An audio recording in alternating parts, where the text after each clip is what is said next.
Today, we are talking about something that we thought was hilarious because we've talked about a lot of things on this YouTube channel, and some things we've talked about and we've gone back and looked at it and been like, hey, I don't agree with what I just said. You know, like our opinions have changed. Like in a short time on certain videos, we won't get into which ones, but there's been certain ones that are pretty controversial that we might have different opinions on. Yeah. Like as we looked into it more, or things unfolded. As we maturate. As it maturates. Are we maturating? As it mattresses. It's a maturating channel? I don't know. But anyway, so we were talking about when the reviewers get it really wrong with some of the top records too. It happens. And we're going to use Rolling Stone in general because they're sort of the crowning jewel of reviewers as far as it goes. And they've even done an article where they've goofed up, and it was funny. We were looking at it because there was one that we'll save towards the end. That's the one that sort of triggered my brain. Like, this is what we have to talk about because it's hilarious that they pan this record. But let's get into it a little bit. And before we do, if you have any other ones that you're thinking, just type them in right now as you're listening. And because we're going to look at them and we'll laugh. There's a lot that we left out, but these are fun. So number one, take us away. Good old James Marshall Hendrix. Are You Experienced? 1967. Everyone hates that album. It was a horrible moment in guitar playing. So this has now become one of the greatest guitar albums in history. It might be one of the greatest breakthrough records ever made. Yes. It's Rolling Stones magazine just thumbed it down. Critics across the board were a little bit questionable on it. We think that's pretty funny. We know the Monkees fans did not enjoy it. They did not. But don't get me wrong, I love the Monkees as well. I do Not too. to be cool or funny or anything. No, and they thought it was cool enough to ask him to come open their tour. It just didn't go very well. And speaking of that, there was some sort of mean YouTube troll guy that was saying something like, yeah, it's not cute or funny that you say you like Justin Bieber. That's he makes good music. He has some of the best production, so it's not for a cute, pedantic, funny reason that I ever say that. If I say I like an artist, there's something redeemable about it to me that I do like. I don't do it. Yeah, no, we listen to and enjoy some things you would probably find ridiculous, but we actually genuinely enjoy Chumbawamba comes on the playlist every once in a while, and it's a fabulous song they have, the one. Yes. I love the Pogues as well. But anyway, another one, I'm going to start with this one. This band has kind of not really stood the test of time very well. Led Zeppelin. Oh, yeah, no, horrible. So the record, Led Zeppelin, trash. was panned by Rolling Stone as well. I just considered them just somewhat of an average sort of blues cover record. Yeah. Not the most influential sort of precursors to heavy metal and hard rock. Proto-metal, we'll call it. I mean, Led Zeppelin, because that's one of those records that I give, when I was teaching full force, every one of my students, when they got to a level, I said, you have to learn all the songs from Zeppelin 1 and 2. That's your assignment. Easy. I'll see you in a week. It was like a 2-week assignment I would do, because I did it, you did it. It's back before the internet, though, and we didn't have lives. So it's true. The internet gives you this fake life. Like when you're like, oh, I can play games. I was playing playing Kingdom Rush last night. I was like, stop playing this. It's time to go to bed. You take the next one. This one's Falls. The next one, horrible band, very poppy, Black Sabbath. And the album Black Sabbath. The album was Black Sabbath, and I believe they called it pedestrian. Yeah, it was pedestrian and pedantic and whatnot. Yeah. It is just funny. It's these records that we all know are now groundbreaking records. Right. It's when they're so new and fresh. Like sometimes it's hard for the reviewers to wrap their heads around it. It's like when the movie She's All That came out. I went with the head of the New York Film Critics to the premiere of that, and he reviewed it. She's all crap. And to this day, he didn't realize that was going to become a cult classic. And I was like, this will be a cult classic in a minute because Freddie Prinze Jr., Rachel Lee Cook. Magic, synergistic energy. It's got to be tricky if you're tuned in to what you think people want, and then something comes along that kind of breaks the mold and is going to be the new thing or usher in the new thing. It's got to be hard to wrap your head around that, and it would have to take some real, sort of awareness to say, hey, this is the thing. Well, on the flip side too is a lot of these critics also want to I think I've seen it too. They want to jump on the new kind of artsy thing that sometimes is just piss. Well, yeah, that's true. I mean, I don't think Pink Floyd was well received at first sometimes too, and then that's amazing. But then some of these sort of bad records that are genuinely bad, which we're not going to get into because I don't want to be negative. No. It's just, but that's and they get good reviews. It's all subjective. Yeah. No, sometimes it's just bad. Sometimes it's just bad. I was trying to be nice. And he's one of my favorite artists ever. And like I was going to say Steel Panther, no. Velvet Underground. But with like Lou Reed and Metal Machine music, that record's horrifying to listen to. It's terrible, but it's like a great art piece. But it's trash as far as listening to music. But I love Lou Reed, and I will till I die. CHT, always. Okay, let's go into something a little softer. Neil Young, Harvest. That was in 1972. This was, again, sort of dumped and trashed on by our fair Rolling Stone and a few other outlets at the time. Has since come to be known as perhaps one of his greatest solo records and one of the great sort of post-folk revolution acoustic records. For sure. Like Neil Young is like not, he just kind of kept making great music all the way.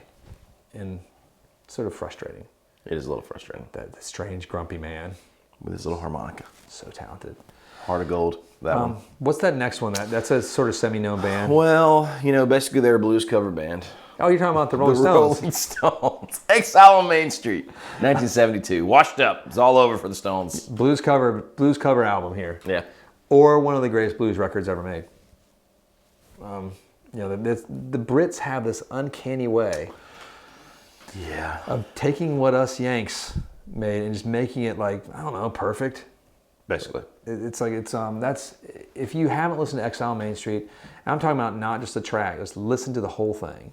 It is like a magical journey of just... It is. It's great. It feels like you're going through Americana history almost, in a strange way, like, but with that sort of downtrodden British angst to it. Well, they were super rich at this point. They just take the straw in and they spin it into gold. That art school angst. That's what they do. Straw into gold. That's them. That's the Brits. Speaking of the Brits, let's get into Bob Dylan. One on the tracks. I'm kidding. But no, 1975. So a lot of these are in the 70s. So the review team in the 70s, and the reviewers are great reviewers too, because these are legit. I know their names. Like, I'm not dissing these dudes. They just, sometimes you miss. We miss. I missed more than I hit. That's why I tell all the young kids when they're dating, like, no, this is the one. I'm like, bro, you gotta swing a lot. You're gonna miss 99% of the time. A few times. You're gonna miss most of the times, and like eventually you're gonna connect because it's always the guys will be like, no, I love this girl. She's in. I'm like, well, how many relationships have you had before? It's like, oh, I've had like 10. So you're batting a really low batting average here, son. So you're complete failure. This one's probably gonna go on that path too, but maybe you're gonna get it. Maybe, just maybe. Happen. But just let's not put all our eggs in that basket. Probably not. Unless she's amazing. And her name is Skylar. That's different. That's different. But anyway, Blood on the Tracks. Again, like this is Bob Dylan is over at this point to the reviews, or is this one of his most well-known solo records as well? Yes. It's probably the last of his great. Like there's a couple right in that period, but this is the one. Let's jump into AC/DC now. High Voltage, 1976. Not a great review. Yeah, They did not like Bon Scott. Nope. Like this was one of the lines was something like Bon Scott's like just he's trying so hard to sound like he's trying to rock. I'm like, he is not trying. He is rocking the entire record from start. That's not to rocking. I don't know what rocking is. I don't care which singer you like in AC/DC. I love them both. It's true. And they rock harder than anyone rocks in the world of rock and roll. Just them as a whole. Just generally. There's some other ones like Queen Jazz and Weezer's Pinkerton that got some snobs. But let's get to the final one that they sort of like, this is not a good record. I stand by it. I'm just kidding. And it pretty much it changed the entire musical landscape when it came out in the year of 1991. And it sort of put the end to all hair metal. And nail in the coffin, I would say. Which sucks because hair metal is amazing. If you don't like hair metal, you need to go back and listen to it. Poison's Greatest Hits, Motley Crue, all of it. It's amazing. So much fun. Warrant.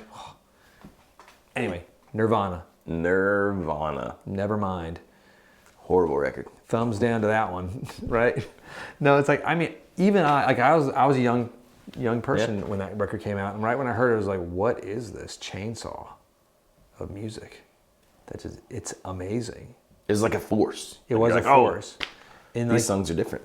And you saw that video for Smells Like Teen Spirit, and it was like this weird, girls, cheerleaders in gas masks or whatever, and and like just dark, sad, instead, you know, from sex, drugs, and rock and roll. To like, where's the spandex? Where's the white rain? What's happening? I mean, like we all went from wearing like, you know, tucked in little shirts and stuff to like ratty jeans and flannel. Flannels In with the your shorts South. and boots. Yeah. What? How awesome would it have been if Nirvana had the same sound, but they were dressed in like spandex and like hair metal hair? It would have been awesomer. Maybe the awesomest. Like with a little bit of that sort of teasing that Axl Rose had in the early days. Then his hair was teased up and he was still doing the makeup. He wasn't quite hair metal, but he was his own thing. It's weird, like, you know. This is an androgynous metal man. Yes. Not in the way you think. Androgynous in like he couldn't make his mind up between like hard rock and hair metal, which I love both. I think it's wonderful. But no, Nirvana was the fact that was tanked, and that goes down critically as one of like the most sort of changing records as far as like, you know, it's. I think there are people who, and this is going to sound crazy, but there are people who probably remember where they were when they first heard that record the same way when people first heard the Beatles. Or like, I always hear stories like, I was here when JFK was shot. I'm like, where were you when you first heard Smells Like Teen Spirit? Joe Rogan was talking about that the other day, like where he was, like who showed him Nirvana, and he was just like, holy, you know what? Mother of the Lords Almighty. Thor, Odin. Great. What hath thou brought to us? But that's the case with, I mean, that Jimi Hendrix art experience as well. It's just, as a guitar loving community that we all are that watch these videos, it's one of the greatest records in history. It would have been weird, to be fair. Like imagine, like we listened to that and we're just like, wow, this is amazing. But imagine if you had no reference point for it and you just heard it. I mean, I think it would be even more amazing at that point because, you know, it's just out of the blue, out of nowhere. But I mean, in some ways, like when I did hear it, again, this is pre-internet, it was no reference point. Right, I think, that's true. I'd heard like, oh, you should listen to this guy named Jimi Hendrix. I'm like, what's he about? Oh, he's been dead for a long time. Right. Okay, so I went to the CD store. Yep.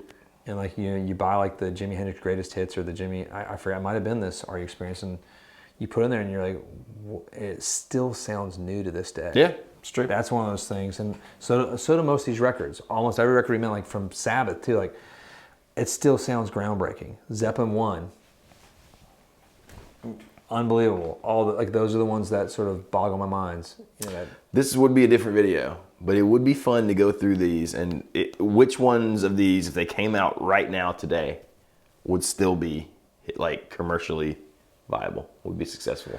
I think every record of these, almost. Maybe not Jimi Hendrix as much because, no, maybe, I don't know. Maybe, I think it might be. But I was like, Neil Young, I don't know. Yeah, then Bon Iver made it. Like, so that's sort of, they sort of have a synergistic energy, I feel like. And like, is good just good? Can it come out anytime, or does it have to be like, does it have to hit at the right time in history? I think good is just good, but I think the idea of some of these records getting made might not happen. I think that's absolutely true. I don't see Pink Floyd getting made today. No, unless they just did it themselves, which they could, but then getting the mass exposure. And, right. And one of the greatest, God, you still go back and listen to that. Just the drum sound, how tight it is. It's so opposite of Zeppelin, and it's just weird. Yeah. Let us know your thoughts on like things you've seen, like we just got it wrong, and in your own personal experiences too, not just like reviewers, but like man, this record sucks, and then like later you're like, this is the greatest record ever. Like, I think it was My Chemical Romance was one that I didn't get exposed to until after they were around, really. Right. And I was like, well, how did I miss this? What was happening? And I love that band. And Red Hot Chili Peppers, I like more. Like I was listening to them when I was young, but I like them more. Listening to the whole catalog now. Yeah. And Weezer, I think, has held up amazingly well. I still enjoy some good old Weezer. I think from time to time. From like '92 all the way up to like to 2005 to the newest stuff. Like the new records are great, from Hero to like the song, and then all my favorite songs, Make Me Sad or whatever it's called. Whatever. Yeah. I don't know the name of it. Yeah. I like that one better than the remix with AJR as well. Even though AJR does some mean remixes. There you go. I'm done.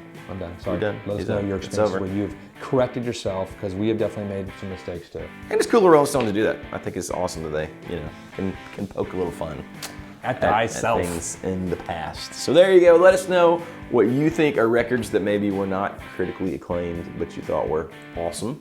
Hit like and subscribe if you haven't already. Click that bell so you don't miss videos in the future. Thanks for hanging out with us. We'll see you next time.